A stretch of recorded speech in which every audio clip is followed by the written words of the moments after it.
तो कल हमने देखा रोमियो 8 अध्याय उसका। हमने देखा 11 11 तक, नहीं 17 तक देखा हमने, 8 का 17 से। आज हम 18 से पढ़ेंगे। रोमियो की पत्री बहुत ही पावरफुल पत्री है, सामर्थ्य है। एक अध्याय में हमने देखा कि सुसमाचार हमारे लिए सामर्थ है। दूसरे अध्याय में पौलुस भेंट कर रहा है अन्य जाति और यहूदियों की। तीसरे अध्याय में यहूदियों को व्यवस्था के विषय में सिखा रहा है कि व्यवस्था के द्वारा कोई भी धर्मी नहीं ठहर पा रहा था। ये बहुत ही इंपॉर्टेंट है, ये बातें समझना। अगर रोमियो की पत्री हम नहीं समझेंगे तो हमें पौलुस की दूसरी पत्री अनुग्रह समझ में नहीं आएगा। हमने तीसरे अध्याय में देखा व्यवस्था के द्वारा कोई भी धर्मी नहीं ठहर रहा था। फिर उसी तीसरे अध्याय में हमने देखा कि यीशु मसीह पर विश्वास करने से हम धर्मी ठहर चुके हैं। अब हम विश्वास की व्यवस्था के अधीन हैं। चौथे अध्याय में पौलुस ने हमें अब्राहम के विषय में बताया, क्योंकि अन्य जातियां इजराइल के पद से अलग की गई थी, लेकिन अब्राहम को प्रतिज्ञा जब उसने खतना नहीं कराया था तभी उसको प्रतिज्ञा दी थी। यानी अब्राहम और हम दोनों को एक कर दिया। ठीक है। फिर पांचवें अध्याय में उसने आदम और यीशु मसीह के बीच में जो बातें हैं, आदम के द्वारा क्या हुआ, यीशु मसीह के द्वारा क्या आया, हमने ये सीखा। फिर छठवें अध्याय में उसने कहा हम पाप के लिए मर चुके हैं, कैसे यीशु की मृत्यु से हम जुड़े हुए हैं। हम सिर्फ यीशु के जीवन से ही जुड़े हुए नहीं हैं, हम सब जिन्होंने यीशु के नाम का बपतिस्मा लिया है, यीशु पर विश्वास करते हैं, परमेश्वर की दृष्टि में जब यीशु क्रूस पे चढ़ा था वहां पे हम सब भी चढ़े हुए थे। ये किसने देखा था मालूम है? परमेश्वर ने। पौलुस ने 6 अध्याय में वो पूरा प्रकाशन दिया है कि हम मसीह के साथ क्रूस पर मारे गए हैं, मसीह के मृत्यु का हमने बपतिस्मा लिया है, हमारा पुराना मनुष्य तो मसीह के साथ क्रूस पर चढ़ाया गया है। पौलुस को ये बातें प्रकाशन के तौर पे मिली। फिर 7वें अध्याय में वो पाप से लड़ने का संघर्ष बता रहा है कि व्यवस्था के द्वारा पाप और पापमय होता है, उसे ताकत दी है। कैसे परमेश्वर और व्यवस्था के बीच में पति और पत्नी का रिलेशन उसने दिखाया हमको। फिर हमने 8वां देखा। अभी 8वें में वो बता रहा है कि एक्चुअली मसीह जीवन जीना कैसे है। अनुग्रह में जीवन यानी आत्मा की अगुवाई में जीवन। अनुग्रह में चलने वाले लोग पाप पे पाप नहीं करते रहेंगे। अगर अनुग्रह में चलने वाला व्यक्ति पाप के ऊपर पाप, परमेश्वर के वचन के विरुद्ध, अपने माँ बाप के विरुद्ध सब काम करते हैं तो एक्चुअली उनके ऊपर अनुग्रह नहीं आया है, वो अनुग्रह में नहीं जी रहे हैं। अनुग्रह में जीना सीखना है तो हम पौलुस से सीख सकते हैं। कैसे पौलुस ने वचन का प्रकाशन उसे। आप में से जितने लोग ये समझ रहे हैं कि मैं पाप करता रहूंगा क्योंकि अनुग्रह बहुत है, आप एक धोखे में जी रहे हैं। कभी भी कुछ भी आपके साथ हो सकता है, बुरा अच्छा नहीं। क्योंकि पाप का वेतन मृत्यु है, ये बाइबल में ही लिखा है। चाहे हम व्यवस्था में है चाहे अनुग्रह में है, अगर जो व्यक्ति जानबूझ के पाप करता रहता है तो उसका जो परिणाम है, अगर वो कंटिन्यू उसमें चल रहा है तो उसका परिणाम उसे भुगतना होगा। हमें अनुग्रह इसलिए दिया गया है ताकि हम परमेश्वर के निकट जाएं, पश्चाताप करें, उसकी ओर अपने मन को फिराएं। तो आज हम देखेंगे रोमियो की पत्री 8 अध्याय उसका 18 से। भविष्य में प्रकट होने वाली महिमा। Praise the Lord. क्योंकि मैं समझता हूं कि इस समय के दुख और कलेश उस महिमा के सामने जो हम पर प्रकट होने वाली है कुछ भी नहीं है। क्या बात है। जैसे आज मैं इसको अध्ययन कर रहा था, मैं पौलुस के मानसिकता को देख रहा था। पौलुस, उसके मन में ऐसी आशा भरी हुई थी। उस आशा के कारण जो प्रेजेंट में उसके दुख थे ना, मार खाता था, पैसे नहीं थे, भूखा रहता था, लोग उसे तुच्छ जानते थे, वो मालूम है इन दुखों से कैसे निपटता था। वो अपने मन में एक बात ठान के रखा था, बोला ये दुख तो कुछ भी नहीं है जो महिमा मुझ पर प्रकट होने वाली है। आज हम मसीहों को इस आशा में जीना सीखना होगा कि आज मैं जो भी सफर कर रहा हूं वो कुछ भी नहीं है, वो दुख वो चैलेंज कुछ भी नहीं है। जब यीशु बादलों पर आएगा, जो मुझ पर महिमा प्रकट होगी उसके सामने ये कुछ भी नहीं है। क्योंकि ये आशा हमें दुखों में स्थिर रखती है। अगर ये आशा में हम जीवन नहीं जिएंगे ना तो हम निराश हो जाएंगे। तो इसीलिए लिखा है, क्योंकि मैं समझता हूं कि इस समय के दुख और कलेश उस महिमा के सामने, यानी आपको और मुझे एक महिमा मिलने वाली है। एक महिमा जो आदम ने खो दी थी, हमें वो फिर से मिली है। हमारी स्पिरिट जिंदा हो गई है। एक दूसरी महिमा प्रकट होने वाली है। प्रभु से मैं प्रार्थना करूंगा हमारा ये माइंडसेट ऐसा हो जाए, जब भी निराशा, जब भी दुख, तकलीफ, बुराइयां हमारे सामने आए, तो ये वचन हमें अंदर से संभाले। अरे यार कोई बात नहीं, एक महिमा तेरे ऊपर आने वाली है। आज पैसे में तंगी है, कोई बात नहीं। आज ये हुआ, कोई बात नहीं। आज इसने ऐसा बोल दिया, कोई बात नहीं प्रभु, वो महिमा जो आने वाली है मैं उसका इंतजार कर रहा हूँ। ये पौलुस की मानसिकता है। आज हमारी मानसिकता प्रियो ऐसी होनी चाहिए, आपकी और मेरी। क्योंकि कुलस्सियों की पत्री में लिखा है, जब तुम मसीह के साथ जिलाए गए तो तुम स्वर्गीय वस्तुओं की खोज में रहो, अपने मन को स्वर्ग की बातों में लगाओ। कुलस्सियों में लिखा है, ये हेवनली माइंडेड है। स्वर्गीय मानसिकता यह है कि एक दिन यीशु आएगा और मुझे महिमा मिलेगी। बोलो, मेरे लिए महिमा इंतजार कर रही है। बोलो बोलो, जोर से बोलो, मेरे लिए एक महिमा इंतजार कर रही है, जो पर प्रकट होने वाली है। कुछ मेरे भी, लिए एक महिमा इंतजार कर रही है, एक जो महिमा, एक महिमा आने वाली है हम सबके ऊपर जब यीशु बादलों पर आएगा। क्योंकि सृष्टि बड़ी आमेन आमेन। आशा भरी, क्योंकि सृष्टि बड़ी आशा भरी दृष्टि से परमेश्वर के पुत्रों के प्रकट होने की बाट जो रही है। ये जो जमीन देखते हैं ना, जो धरती, आदम के पाप के कारण इसके ऊपर भी श्राप आया था। बाइबल में लिखा है, ये धरती रोती है, ये धरती विनती करती है परमेश्वर से। क्यों? क्योंकि ये धरती जीवित है, लिविंग है। किसकी बाट जो रही है मालूम है? परमेश्वर के पुत्रों की। और रोमियो 8:14 में लिखा है, परमेश्वर के पुत्र कौन है? वो लोग जो परमेश्वर की आत्मा के चलाए चलते हैं, वो परमेश्वर के पुत्र है। यानी सृष्टि भी आशा लगा रही है हम पर, कब ये आत्मा से भरेगा, कब ये आत्मा की अगुवाई में चलेगा। वो खुश होती है।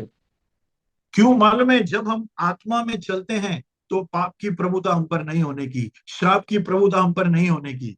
तो सृष्टि भी आशा भरी नजरों से परमेश्वर के पुत्रों के प्रकट होने की बाट जो रही है। क्योंकि सृष्टि अपनी इच्छा से नहीं, पर अधीन करने वाले की ओर से, अर्थात व्यर्थता के अधीन इस आशा से की गई। जब आदम ने पाप किया तो परमेश्वर ने आदम को बोला, भूमि तेरे कारण श्रापित है।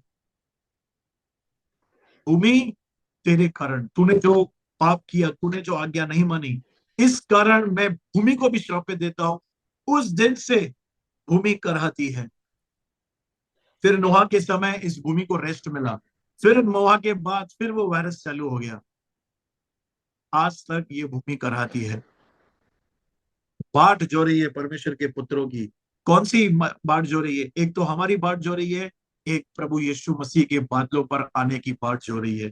क्योंकि बाइबल में लिखा है, जब यीशु बादलों पर आएगा, पलक झपकते ही हम बदल जाएंगे।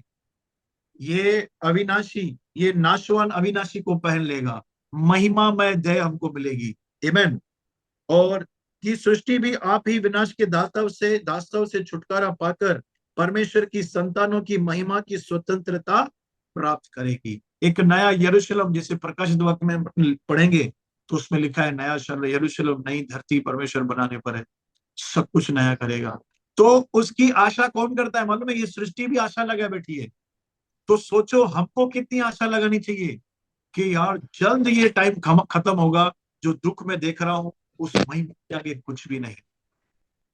हमें, हम आगे देखेंगे, ये आशा वर्ड बहुत ही इंपॉर्टेंट है इन वचनों में। क्योंकि हम जानते हैं कि सारी सृष्टि अब तक मिलकर कराहती और पीड़ाओं में पड़ी तड़पती है।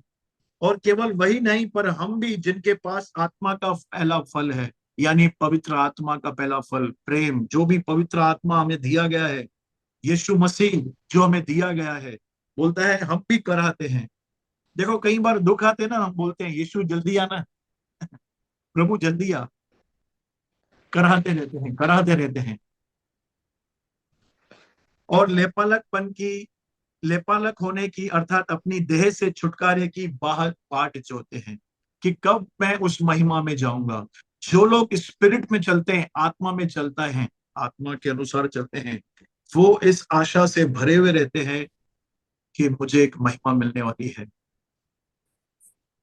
हमें एक जबरदस्त ग्लोरी मिलने वाली है। आप बोलोगे ब्रदर फिर यहाँ पे जीवन तो सुधर ही नहीं रहा है, यहाँ पे तो हालात सुधर ही नहीं रहे हैं। उसके लिए भी परमेश्वर ने हमें विश्वास का आत्मा दिया है, विश्वास का आत्मा दिया है। परिस्थितियों को बदलना है तो मैं आपको एक ऐसी बात बोलने वाला हूं, हो सकता है आपको दुख हो जाए। आपकी परिस्थितियों के लिए अब परमेश्वर कुछ भी नहीं करेगा। हम्म। क्या बोल रहे हो ब्रदर? वचन बोल रहा हूं। परिस्थितियां यानी पहाड़। यीशु ने कहा यदि तुम पहाड़ से कहोगे जड़ से उखड़ कर समुद्र में जा पड़ तो वो तुम्हारी बात मान लेगा। यीशु ने ये नहीं कहा कि तुम परमेश्वर से कहोगे परमेश्वर तू पहाड़ उखाड़, यानी परिस्थिति को तू उखाड़, नहीं। परिस्थिति को उखाड़ना है ना तो प्रभु ने आपको अभिषेक, पवित्र आत्मा, समझ, बुद्धि, वचन, पवित्र आत्मा सब दिया है। आपको प्रैक्टिकली वचन को लेना है और घोषणा करनी है, कमांड करना है, ये परिस्थितियां, आंधी तूफान शांत हो जाए, शांत हो जाए। परमेश्वर को नहीं बोलना है तू कर, नहीं, परमेश्वर बोलता है तू कर। हम उसको बोलते हैं प्रभु तू कर, तू चंगा कर। प्रभु बोलता है तू हाथ रख, वो चंगा हो जाएगा। तो पौलुस यहाँ पे जो बात कर रहा है ना, उस आशा की बात कर रहा है जो हमें रखनी है कि एक दिन एक बड़ी महिमा मेरे ऊपर आने वाली है। हम अपने सारे दुख भूल जाएंगे जो धरती के है ना, हमारा पति, हमारा बच्चा, हमारा बेटा, हमारा पास्टर, हमारा ये बिलीवर, जिन्होंने भी हर्ट किया, बुरा किया, ये सब भूल जाएंगे। इसी आशा के द्वारा हमारा उद्धार हुआ है। हमारे उद्धार की एक आशा है कि हम यीशु को मिलने वाले हैं, एक महिमा में मिलने वाली है। इस बात को अपने आप को याद दिला दिला कर आशा से भरे हुए रहें। ये एक सपोर्टिंग वर्ड है हमारे लिए, आशा, कि मैं यीशु के साथ मिलने वाला हूं, एक महिमा मुझ पर आने वाली है, मैं हमेशा के लिए पाप की गुलामी से आजाद हो जाऊंगा। इस आशा के द्वारा हमारा उद्धार हुआ है। परंतु जिस वस्तु की आशा की जाती है जब वह देखने में आए तो फिर आशा कहाँ रही। पौलुस यहाँ पे आशा का मतलब बता रहा है, जो वस्तु दिख रही है हम उसकी आशा नहीं करते हैं, जिनकी जिसकी हम कल्पना करते हैं, यार एक दिन प्रभु यीशु मसीह आएगा बादलों पर और महिमा में वस्त्र मुझे देगा, ये आशा की वो बात कर रहा है। आशा का मतलब बता रहा है वो। आशा कहाँ रही? देखने में नहीं आ रहा है।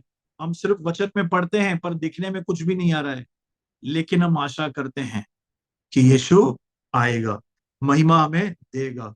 क्योंकि जिस वस्तु को कोई देख रहा है उसकी आशा क्या करेगा, क्या करेगा? अभी समझो 4 महीने के बाद आप दुबई जाने वाले हो और उसकी टिकट आपके हाथ में है, तो आप ऐसे बोलोगे क्या मैं आशा करता हूं जाऊंगा? आप बोलेंगे कंफर्म मेरी टिकट निकली हुई है मैं जाऊंगा। अगर आपके पास टिकट नहीं है, अगर आप सोच रहे हो प्रभु मैं आशा करता हूं कि 3 महीने के बाद दुबई में जाके मैं अपनी फैमिली के साथ घूमने जाऊंगा, तो ये आप आशा कर रहे हो कि मुझे आशा है कि मैं दुबई जाऊंगा। अगर टिकट है तो आशा नहीं है, टिकट है तो कंफर्म है। तो पौलुस यहाँ पे वही बता रहा है कि इस आशा में मगन रहो, इस आशा को अपने अंदर मेडिटेट करो, स्वर्गीय ध्येय हमको मिलेगी। आमीन। परंतु जिस वस्तु को हम नहीं देखते हैं यदि उसकी आशा रखते हैं तो धीरज से उसकी बाट जोते हैं। फिर हम बाट जोते हैं, चीजों को जल्दी खराब नहीं करते हैं, जल्दी संबंध तोड़ते नहीं है, जल्दी डिसीजन लेते नहीं है। क्यों? प्रभु धन्यवाद, एक दिन आएगा हम सब आत्मा में रहेंगे तेरे साथ। हाणे समझूं था डिंगो आहे, हाणे समझूं था थोड़ी मस्ती अथसि घर वारनि खे, सभिनी खे आहे, पर एक दिन आएगा जब हम सब महिमा में होंगे। ठीक है ना? तो धीरज से उसकी बाट जोते भी है। इसी रीति से, क्या लिखा है, बहुत ही इंपॉर्टेंट है प्रियो, बाइबल को पढ़ना है तो ये वर्ड बहुत ही इंपॉर्टेंट है, इसी रीति से, क्योंकि, तब, यदि, ये शब्द बहुत ही इंपॉर्टेंट है। क्योंकि ये जो शब्द है ना पूरे वचन को कनेक्ट करते हैं, जो ऊपर हमने देखा, हमने सुना। इसी रीति से यानी इसी आशा से जो हम आशा रखते हैं, आत्मा भी हमारी दुर्बलता में सहायता करता है। एक तो हम आशा रखते हैं, उसके साथ ही साथ पवित्र आत्मा भी हमारे अंदर हमारी सहायता करता है दुर्बलताओं में जो हम घिरे हुए रहते हैं। कभी क्या कभी क्या, कभी ये चैलेंज, कभी बीमारी, कभी तंगी, कभी ये लफड़ा। तो बोलता है उस दुर्बलता में आत्मा हमारी सहायता करता है, क्योंकि हम नहीं जानते कि प्रार्थना किस रीति से करना चाहिए। उस परिस्थितियों में हमसे प्रार्थना भी नहीं होती है, परंतु आत्मा आप ही ऐसी आहें भर भर कर जो बयान से बाहर है हमारे लिए विनती करता है। ये जो प्रार्थना की बात कर रहा है ना, जो मैंने सीखा है, ये प्रार्थना है अन्य भाषा की प्रार्थना। जब हमारे मुंह से कुछ भी वर्ड्स निकलते ही नहीं है, हम इतने चौपड़ रहते हैं, हम इतने भरे हुए रहते हैं परेशानियों से, स्ट्रेस से, डिप्रेशन के थॉट से। तो जब हम बोलते हैं ना, रिपा पापा माखो रबा तीरा हांदोरो लाब्रा मासो खाती ब्रह्मानासो, तो लिटरली पवित्र आत्मा हमारी आत्मा के साथ मिलकर मध्यस्थी करता है इन शब्दों को लेकर। पौलुस वही बता रहा है, तुम्हारी निर्बलताओं में तुम्हारी निर्बलताओं में एक तो इस आशा में चलो, दूसरा तुम्हारी निर्बलता में पवित्र आत्मा तुम्हें सहायता करता है। जितना अन्य भाषा में हम दुआ करते हैं, उतना पवित्र आत्मा मध्यस्थी करता है। और सोचो, अगर पवित्र आत्मा मध्यस्थी करेगा तो हम कहां पहुंचेंगे। जब मूसा ने इज़राइल के लिए मध्यस्थी की, परमेश्वर ने मूसा को बोला तू हट जा, अभी मैं इनको छोड़ूंगा नहीं, मैं इनको मारूंगा और तुझ में से एक जाति उत्पन्न करूंगा, मैं उसके साथ वाचा बांधूंगा। मूसा बोलता है नहीं प्रभु, मैं मध्यस्थी करता हूं इनके लिए, इनको मत मार। लोग क्या समझेंगे कि तू इनको मिस्र में इसलिए निकाल गया कि जंगल में इनको मार दे, तेरी नामधराई होगी, तूने इब्राहिम से वादा किया है। मध्यस्थी कर रहा था, मध्यस्थी कर रहा था मूसा। बाइबल में लिखा है परमेश्वर ने अपने मन को बदल दिया, बदल दिया। वैसे ही जब अन्य भाषा में हम दुआ करते हैं तो परिस्थितियां बदलती है, क्योंकि हम आगे देखो आगे क्या लिखा है, क्योंकि हम नहीं जानते हैं कि प्रार्थना किस रीति से करना चाहिए, परंतु आत्मा आप ही ऐसी आहें भर भर कर जो बयान से बाहर है हमारे लिए विनती करता है। आपके लिए, आप जो चैलेंजेस पे हैं, आज आप जो दुखों में हैं, आप टूटे हुई प्रक्रिया में जा रहे हैं, आपका मन टूटा हुआ है, आपका मन काम नहीं कर रहा, आपका बुद्धि काम नहीं कर रही, समझ काम नहीं कर रही, आपको लग रहा है सामने सब कुछ अंधेरा हो गया है, अभी कुछ भी नहीं होने वाला, ये मेरा पति, ये मेरा बच्चे, ये मेरी परिस्थितियां, ये मेरा जीवन। बोलता है पवित्र आत्मा आपके लिए मध्यस्थी करता है। कब करता है? जब हम अन्य भाषा में दुआ करते हैं। और शैतान कभी नहीं चाहता कि हम अन्य भाषा में प्रार्थना करें। उसने इतने सारे प्रचारकों को खड़ा कर दिया है जो बोलते हैं अन्य भाषा गलत है, अन्य भाषा नहीं बोलनी है। क्यों? उसको मालूम है अगर एक विश्वासी ने अन्य भाषा में दुआ करना चालू करी तो पवित्र आत्मा एक प्लान को खोलता है उनके सामने, एक योजना, परमेश्वर की योजना को खोलता है उस बिलीवर के सामने। उसकी परिस्थितियां बदलती जाती है, इसलिए वो हमारे मुंह को बंद रखता है। वो चाहता है ये चिंताओं में रहे, वो चाहता है ये निराश रहे, वो चाहता है ये संसार में घुसा रहे, शैतान चाहता है ये पाप में जीवन बिताए लेकिन दुआ ना करे। क्योंकि लिखा है हमारे लिए विनती करता है। Riba खांदोरबोना जकतीर महांदोरबोना lima शतोरदोना Katya फ्राहांदोरदोना जीमा Katya फ्लोहो तिरदे नमाना। शायद मैं अपने मन से इन शब्दों को नहीं समझ पा रहा हूं, लेकिन मेरा आत्मा और पवित्र आत्मा मिलकर परमेश्वर को दुआई दे रहे हैं। हे प्रभु, इस भाई के ऊपर दया कर। हे प्रभु, इसका काम ये है। हे प्रभु, शैतान उसको यहाँ पे तंग कर रहा है। वो मध्यस्थी चालू कर रहे हैं अंदर, पवित्र आत्मा और मेरा आत्मा मिलकर। इतनी बड़ी ब्लेसिंग हमको मिली है प्रियो। एक तो आशा क्या है धरती पर, भविष्य की आशा क्या है कि एक दिन हमें एक महिमा मिलने वाली है जो इन दुखों के सामने कुछ भी नहीं है। ये नेम फेम कुछ भी नहीं है प्रियो, जो महिमा हम पर प्रकट होने वाली है। दूसरा बोल रहा है प्रेजेंट इस धरती पर रहते हुए भी परमेश्वर ने आपको पवित्र आत्मा दिया है, ताकि वो आपके लिए मध्यस्थी करे। पुराने नियम में मूसा इजराइल के लिए मध्यस्थी करता था, नए नियम में पवित्र आत्मा हमारे लिए मध्यस्थी करता है। Praise God. क्यों ना मिलकर धन्यवाद करें पवित्र आत्मा के दान के लिए। हो लॉर्ड, थैंक यू जीसस। परमेश्वर धन्यवाद उस पवित्र आत्मा के दान के लिए जो यीशु मसीह के लहू के कारण, उसके बलिदान के कारण आपने हमें दिया है। ओ हमें मदद कीजिए पवित्र आत्मा, हम अधिक से अधिक आपके साथ मध्यस्थी कर सके, हमें सहायता कीजिए यीशु के नाम से आमीन। आत्मा आहें बर बर कर जो बयान से बाहर है हमारे लिए विनती करता है। 27, और मनों का जांचने वाला जानता है, मनों का जांचने वाला जानता है आत्मा की मनसा क्या है। हमें दो मन है, एक शरीर का मन है, एक आत्मा का मन है। तो जब पवित्र आत्मा और हमारा आत्मा मिलके दुआ करता है ना, तो हमारा मन प्रभु पढ़ लेता है इसको क्या चाहिए, इसकी क्या दिक्कत है, कहां पे ये कमजोर है, कहां पे शैतान ने जाल बिछाया है। आत्मा की मनसा जानता है। आगे 27 हो गया। आत्मा की मनसा क्या है, क्योंकि वह यानी पवित्र आत्मा पवित्र लोगों के लिए, पवित्र लोग कौन है बोलो, मैं पवित्र हूं, यीशु के लहू से धुले हुए लोग हम हैं, इसलिए हमको पवित्र किया गया है, बोला गया है। पवित्र लोगों के लिए परमेश्वर की इच्छा के अनुसार, अरे बाप रे ये तो बहुत ही गहरा है। परमेश्वर की इच्छा के अनुसार विनती करता है, यानी पवित्र आत्मा को मालूम है कि परमेश्वर की इच्छा हमारे लिए क्या है। अभी परमेश्वर की इच्छा मेरे लिए यह है कि मैं 10,000 लोगों का पास्टर बनूं, परमेश्वर की इच्छा ये है। और आज मेरे पास 50-60 है, ठीक है। तो क्या होता है, मैं अन्य भाषा में दुआ नहीं करता हूं, तो जो परमेश्वर की इच्छा है ना वो मेरे जीवन में पूरी नहीं हो रही है, क्योंकि मैं वो प्रेयर ही नहीं कर रहा हूं जो परमेश्वर की इच्छा है। एग्जाम्पल दे रहा हूं, परमेश्वर की इच्छा है कि मैं 10,000 लोगों का पास्टर बनूं, परमेश्वर की इच्छा है कि आप बहुत बड़े बिजनेसमैन बने, परमेश्वर की इच्छा यह है कि आप है ना गरीबों और विधवाओं की सेवा करें। ये परमेश्वर की हृदय की इच्छा है। ये प्योर सिर्फ पवित्र आत्मा को मालूम है। सोचो अन्य भाषा में कितने फायदे हैं, जब हम निरंतर अन्य भाषा में बात करते रहते हैं, प्रार्थना करते रहते हैं, तो पवित्र आत्मा हमको परमेश्वर की इच्छा में ले चलता है।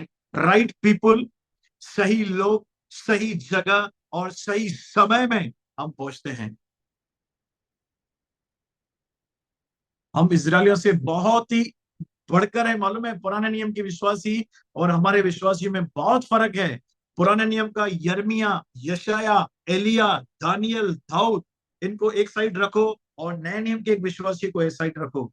नए नियम का विश्वासी बहुत ऊंचा जाएगा। क्यों? क्योंकि इनके अंदर खुदा रहता है, इनके अंदर सामर्थ है, पवित्र आत्मा है। तो समझ गए, पवित्र आत्मा परमेश्वर की इच्छा के अनुसार विनती करता है। प्रभु आपने जो इसके लिए सोचा है, आपने सोचा है कि ये सेवकाई करेगा, आपने सोचा है कि इसके बच्चे यहाँ से उद्धार पाएंगे, आपने सोचा है ये परिवार कैसे विश्वास में आएगा, वो पूरा कीजिए, वो पूरा कीजिए। Praise the Lord. जिनको अन्य भाषा का वरदान नहीं है, इसका मतलब ये नहीं है कि आप परमेश्वर की इच्छा में नहीं चलोगे, ऐसा बिल्कुल नहीं है। आप स्तुति आराधना करके, वचन का पालन करके, उसके अनुसार आत्मा की आवाज सुन के अगर चलते हैं, तो ये योजनाएं उनके लिए पूरी होती हैं। आमीन। हम जानते हैं, अभी 28 बहुत ही इंपॉर्टेंट है। हम जानते हैं कि जो लोग परमेश्वर से प्रेम रखते हैं, ध्यान दो क्या लिखा है, परमेश्वर से प्रेम रखते हैं, चीजों से नहीं, आशीषों से नहीं, परमेश्वर के कामों से नहीं, सेवकाई से नहीं। जो लोग परमेश्वर से प्रेम रखते हैं, यानी प्रभु मुझे तेरी प्रेजेंस चाहिए, प्रभु मुझे वो झरना चाहिए, प्रभु मैं तेरा इंतजार करता हूं, मैं तेरी बाट जोता हूं, प्रभु मुझे आत्मा से भर। जो लोग परमेश्वर से प्रेम करते हैं, बहुत ही इंपॉर्टेंट है। आज मैं इसको पढ़ रहा था ध्यान से, तो लिखा है जो लोग परमेश्वर से, चीजें अलग है, आशीषें अलग है, परमेश्वर अलग है। आमीन। जब परमेश्वर ने इब्राहिम को कहा कि अपना बेटा ले, उरिया पर्वत पर जा, उसको होम बलि करके चढ़ा। क्यों बोला? क्योंकि परमेश्वर अब्राहम के दिल को चाहता था। परमेश्वर अब्राहम के दिल को परख रहा था कि इसका दिल मेरे लिए है कि इसके बेटे आइजैक के लिए है। क्योंकि परमेश्वर चाहता था अब्राहम का पहला प्यार मैं ही रहूं। इसीलिए प्रकाशित वाक्य की पुस्तक में लिखा है, तू बहुत अच्छा कर रहा है, तू सेवा भी अच्छा करता है, तू धीरज धरता है, तेरे अंदर परख का वरदान है, तूने सब कुछ अच्छा किया है, लेकिन मुझे तेरे विरुद्ध आज भी एक बात कहनी है।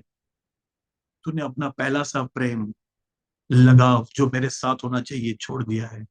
तो पौलुस यहाँ पे कहता है, जो लोग परमेश्वर से प्रेम रखते हैं उनके लिए सब बातें मिलकर भलाई को उत्पन्न करती है।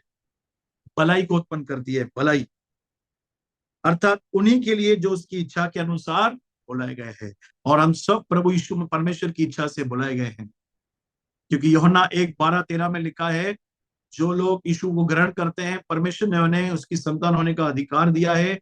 वे न तो लहू से, न मांस से, न किसी मनुष्य की इच्छा से, लेकिन परमेश्वर से उत्पन्न हुए हैं। ओके। क्योंकि जिन्हें उसने पहले से जान लिया है, उन्हें पहले से ठहराया भी है कि उसके पुत्र के स्वरूप में हो। ये हमारा फाइनल डेस्टिनेशन है, प्रभु यीशु के स्वरूप में, उसकी मानसिकता में इस धरती पर जीवन जीना। ये परमेश्वर का लास्ट ब्लूप्रिंट है कि लास्ट में वो हमको ऐसे देखना चाहता है इस धरती पर कि यार ये बंटी है कि यीशु है, ये मेश्राम है कि यीशु है। मानसिकता यानी उसके पुत्र के स्वरूप में हो, क्योंकि पहला स्वरूप बिगड़ चुका था, आदम। अब हमें दूसरे आदम यानी अंतिम आदम यीशु के स्वरूप में बनते जाना है। आमीन। ताकि वह बहुत भाइयों में पहलोटा ठहरे, यीशु मसीह। फिर जिन्हें उसने पहले से ठहराया उन्हें बुलाया भी है, आपको बुलाया है। फिर जिन्हें उसने पहले से ठहराया उन्हें बुलाया भी है, जिन्हें बुलाया उन्हें धर्मी भी ठहराया है। आपको धर्मी ठहराया, मुझे धर्मी ठहराया है। और जिन्हें धर्मी ठहराया उन्हें महिमा भी दी है। Praise God. क्या दी है? महिमा। ये महिमा साधारण नहीं है प्रियो। ये महिमा में जीवन जीना बहुत ही ब्लेसिंग है। ये महिमा वो है जो आदम ने खो दी थी पाप के कारण, जिसके कारण उनको पता ही नहीं चलता था कि मैं नंगा हूं। ऐसी महिमा से घिरे हुए थे। परमेश्वर ने यीशु के द्वारा वो महिमा फिर से हमारी स्पिरिट में, हमारी आत्मा में हमको रिस्टोर करके दे दी है। आमीन। तो प्रभु आज का अध्ययन के द्वारा, आज के वचनों के द्वारा मैं बहुत आशीष दे। मैं आपके लिए दुआ करना चाहता हूँ। Thank you Lord Jesus. अब्बा पिता, हम धन्यवाद करते हैं इस धन्य आशा के लिए। हम